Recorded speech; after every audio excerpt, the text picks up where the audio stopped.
is Leighton Brush with Pretzels in History, and we're here in Washington, D.C. at the International Spy Museum. This is an interesting place. I mean, the name says it all, practically. Have you ever heard of such a thing? I haven't until recently. And I guess this building is brand new, according to what I read online, which is really nice. So we're gonna go in and take a look and see what kind of exhibits they have.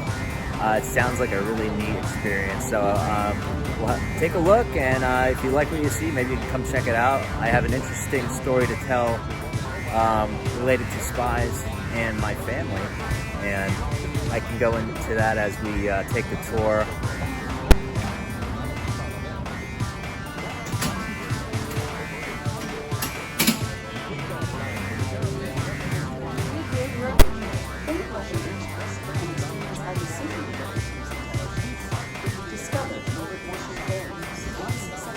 Want the sunglasses, bud. Because we are in Men in Black elevator right now. There's no buttons to line, no buttons to push. They just take us right to wherever we need.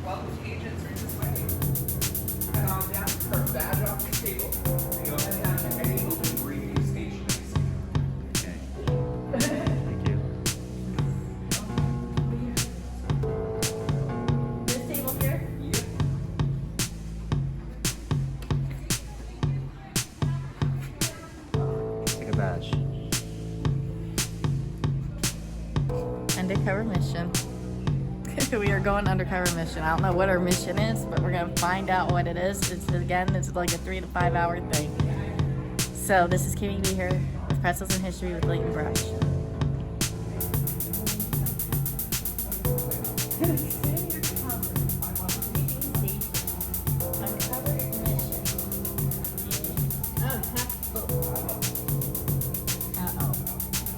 That. Oh.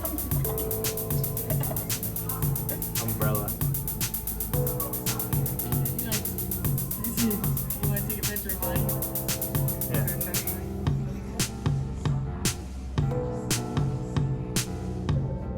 What is it that might attract you? Intrigue? The seduction of danger? Or maybe a sense of adventure? To become a spy requires a commitment to secrecy, a life hidden in the shadows. To collect that one piece of information, make that one connection that could make all the difference.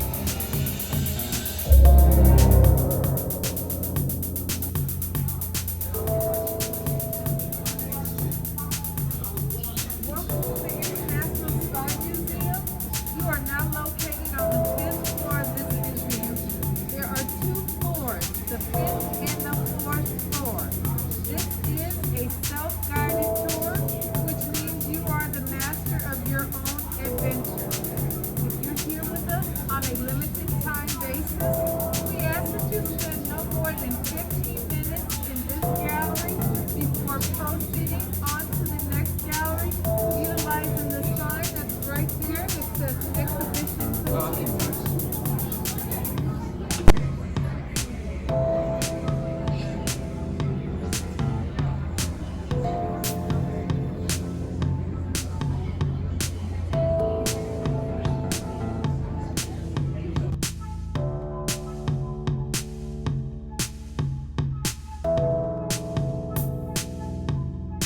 My name is James. I was born in Virginia, the legal property of the Armistead family.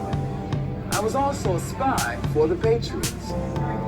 There are many tales of what I did, a lot of speculation, but few historical records. What I can tell you is that I was a grown man during the war for American independence. And when the Marquis de Lafayette sailed all the way from France to join the fight against the British, I went to serve him with Mr. Armistead's permission. Of course, I might have run away to the British who promised freedom to slaves willing to join their side, but I didn't.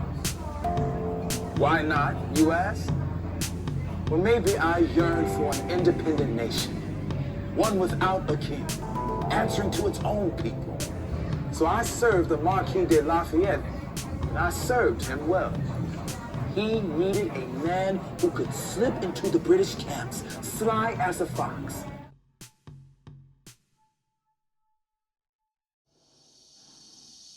Good day, gentlemen.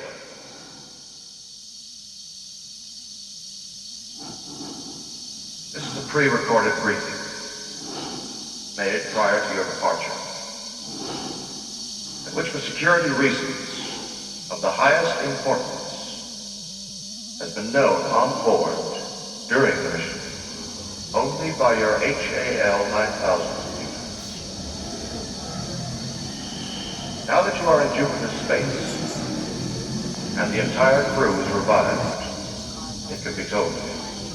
Jog in shorts and jog to the various entrances that Noriega had, and basically flirt with the guard and ask if they had seen Noriega. And the guy just started talking to me, I would give him a lot of intelligence just for those kinds of stuff and capable of running operational activities. I could see your lips move. Better job than the Midnight.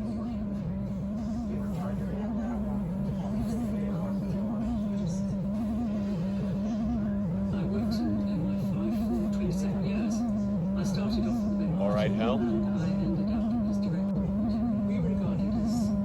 I'll go in through the emergency airlock. Without your space helmet, Dave, we're going to find that rather difficult. Hal, I won't argue with you anymore. Open the doors. Dave, this conversation can serve no purpose anymore. Goodbye. Hal? Hal? Hal? Hal? Hal? What's the price?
Hopefully they used a dolphin.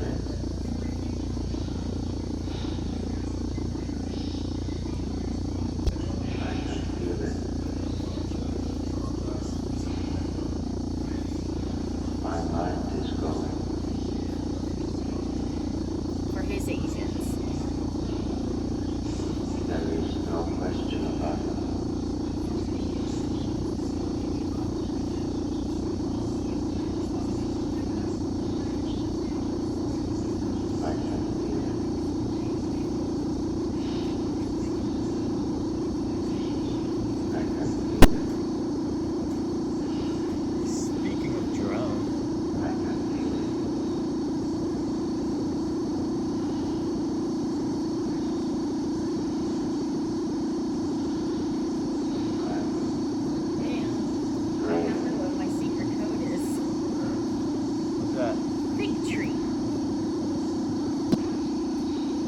afternoon, gentle.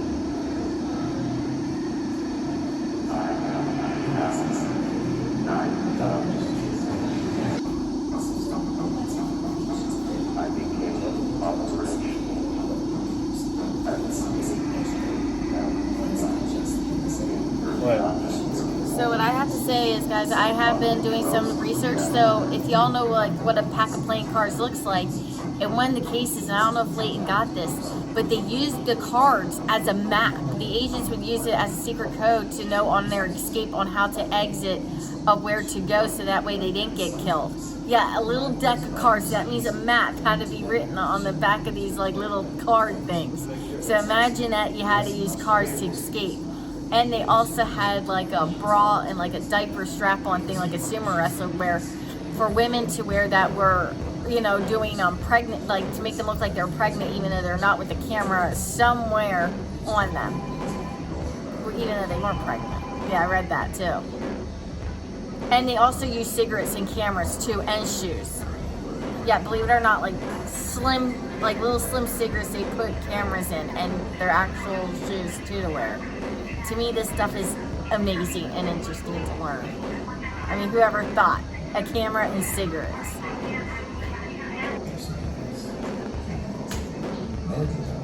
These phone tags that identify the message, but not the contents, the actual message itself. Oh, I know all about that shit. Indications about what a person's doing.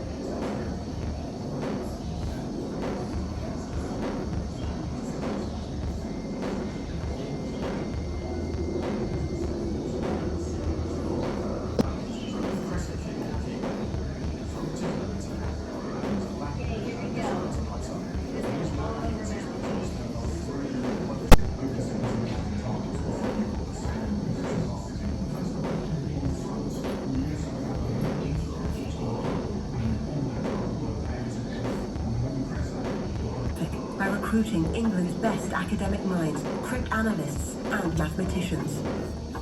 North of London, between Oxford and Cambridge, a countryside estate called Bletchley Park is discreetly transformed into a code-breaking operation.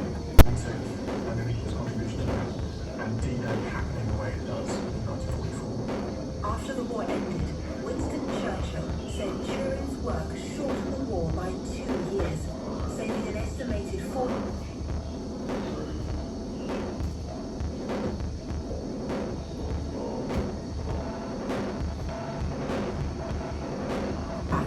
The U-boats create havoc on the North Atlantic. They sink an estimated 2,700 cargo ships and 200 military vessels. The Germans' idea is if they can cut off that island from the rest of the world, if they can prevent those imports, then they can starve the country out, both literally in terms of food and more broadly economically. German coordination of U-boat attacks is being secured in survival. The basic principle of communication is it's a substitution cipher. It is a press a key on the keyboard. As a mathematician,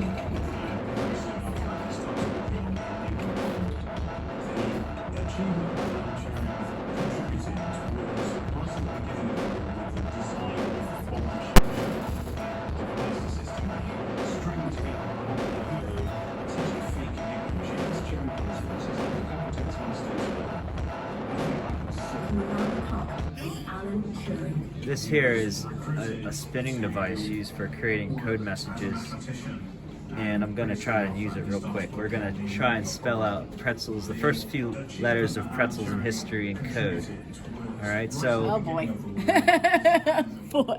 I'm making some assumptions here. Okay, so honestly, guys, to be honest, I know Leighton says he makes some options, but this is going to take me forever because I have no idea how to do this. I'm not very good. I don't think there's much to it, but I think the basic idea is that if you line everything up the way that it is and then spin it like a set amount. Line up like by P with P and like R and R and spin it like half a turn, for example. Half a turn would give you a completely different set of letters. So like, if you wanted to spell out pretzel, you would use C instead of a P, and you would use an E instead of an R, Now and I'm then you would getting use a G this. instead of a T, And that would, in order to decipher it, you do the same thing only backwards. Exactly. It kind of reminds me of, do you remember as a kid where they had activities where it would be just like that, where it was where they have like letters, but there would be a different letter, and then it would be like a whole sentence or maybe just a word that you spelled out. That's what it exactly reminds me of. Kind of like the number counting thing, like color blue is 1. And that's what that reminds me of. Activities like that when I used to do as a kid. Cool. Yeah. And the next thing I hear something spinning, I'm like, what the hell is that? Next thing it's somebody else spinning the code thing. Just so you know, I'm okay.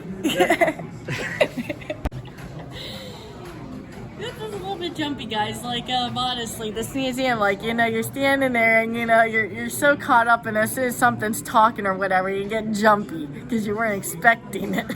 It already happened to me when, the Lafayette spy guy was talking. Yeah, he scared me. I was not expecting him to turn on and talk like that. But yeah, this is it's a cool place. It's a little jumpy though, if you get caught up in the moment too much.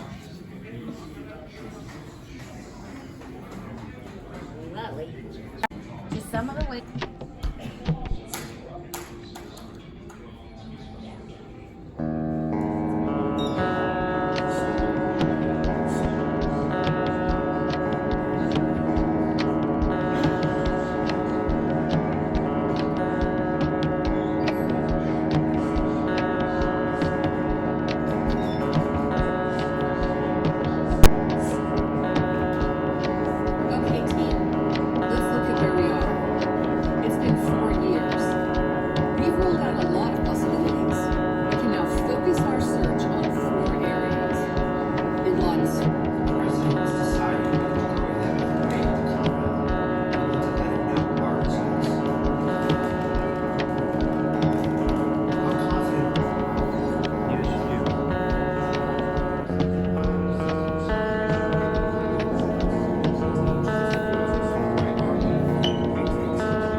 I can film you for a minute.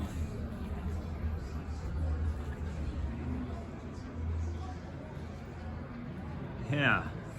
Washington did not beat the military. He outspied.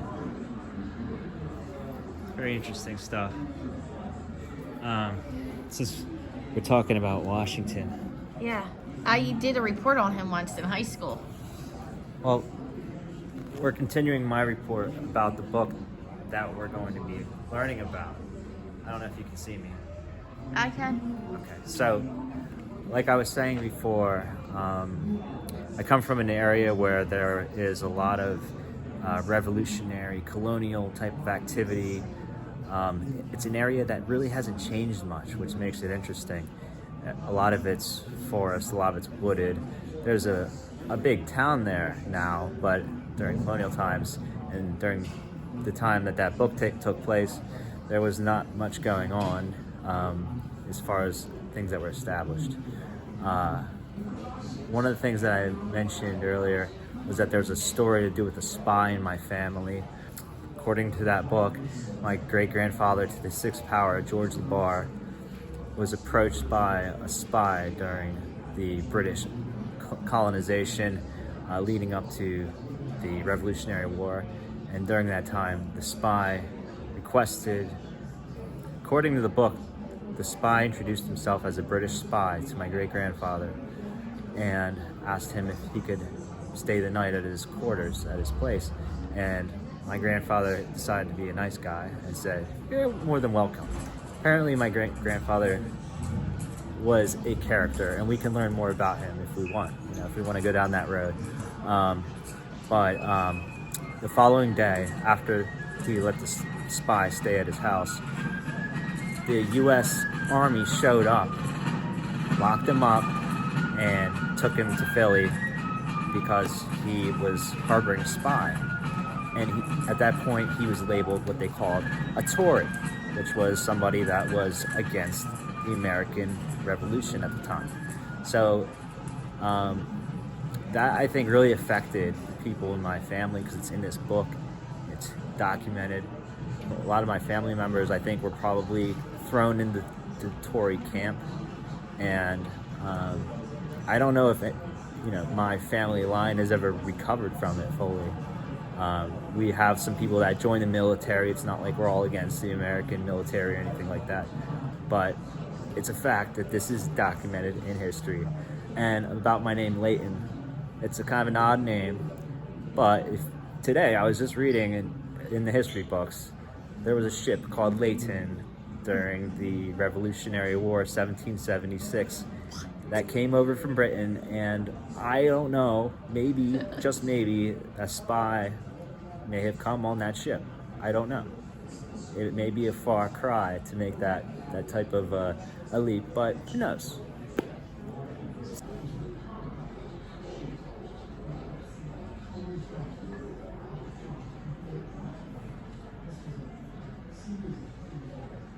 April 1942, Garcia had sent 40 reports detailing British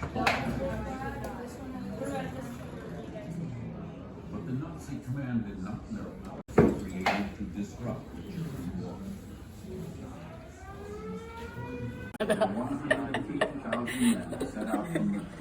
What is it? For a film. Should I do my joke now or Okay. In all honesty, guys, if Leighton and I do make it to really big in Hollywood someday, we would like to thank our fans. We'd like to thank each other, our families supporting us, and thank you so much for this globe. They like me. They really, really like me.